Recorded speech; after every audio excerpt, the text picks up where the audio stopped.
ನಗರ ಲೇಹ ನಡುವಿನ Z mode ಸುರಂಗ ಮಾರ್ಗ ಉದ್ಘಾಟನೆ ಸಮಾರಂಭವನ್ನು ಉದ್ದೇಶಿಸಿ ಮಾತನಾಡುವಂತ ಪ್ರಧಾನಿ ಮೋದಿ ಜಮ್ಮು ಮತ್ತು ಕಾಶ್ಮೀರದ ಸರ್ವಾಂಗೀಣ ಅಭಿವೃದ್ಧಿ ನಮ್ಮ ಸರ್ಕಾರದ ಪ್ರಾಥಮಿಕ ಆದ್ಯತೆ ಅಂತ ಹೇಳಿದ್ದಾರೆ. ಜನರಿಗೆ ನೀಡಿದ ಎಲ್ಲಾ ವಾಗ್ದಾನಗಳನ್ನು ಈಡೇರಿಸುವುದು ನನ್ನ ಆದ್ಯತೆಯಾಗಿದ್ದು, ಕಣಿವೆಯಲ್ಲಿ ನಡೀತಾ ಇರುವಂತಹ ಎಲ್ಲ ಅಭಿವೃದ್ಧಿ ಯೋಜನೆಗಳನ್ನು ನಿಗದಿತ ಅವಧಿಯಲ್ಲಿ ಪೂರ್ಣಗೊಳಿಸುವುದಾಗಿ ಪ್ರಧಾನಿ ಮೋದಿ ಇದೇ ವೇಳೆ ನುಡಿದಿದ್ದಾರೆ. ಬಜೆಟ್ ಅಧಿವೇಶನದ ಬಳಿಕ ರಾಜ್ಯದಲ್ಲಿ ಸಂಪುಟ ಪುನಾರಚನೆಯ ನಿಟ್ಟಿನಲ್ಲಿ ಹೈಕಮಾಂಡ್ ನಿರ್ಧಾರವನ್ನು ಕೈಗೊಳ್ಳುವ ಸಾಧ್ಯತೆ ಇದೆ. ಈಗಾಗಲೇ ಕೆಲವು ಸಚಿವರು ಪ್ರತಿ ತಿಂಗಳು ತಮ್ಮ ಕೆಲಸ ಕಾರ್ಯಗಳ ಕುರಿತಾದ ಮಾಹಿತಿಯನ್ನ ಹೈಕಮಾಂಡ್ ನಾಯಕರಿಗೆ ವರದಿಯ ರೂಪದಲ್ಲಿ ಸಲ್ಲಿಸುತ್ತಾರೆ.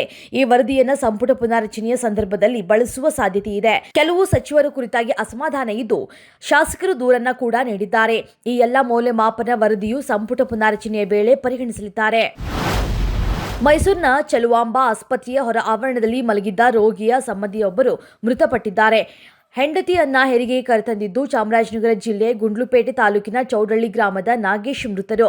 ಮಗು ಹುಟ್ಟಿದ ಮಾರನೇ ದಿನವೇ ಇವರು ಸಾವಾಗಿದೆ. ಆಸ್ಪತ್ರೆಯಲ್ಲಿ ಅಗತ್ಯ ಸೌಕರ್ಯ ಇಲ್ಲದೆ ಆವರಣದಲ್ಲಿ ಮಲಗಿದ್ದು ರಾತ್ರಿ ಚಳಿ ಹೆಚ್ಚಿದ್ದರಿಂದ ಮೃತಪಟ್ಟಿದ್ದಾರೆ ಅಂತ ಶಂಕೆ ವ್ಯಕ್ತವಾಗಿದೆ.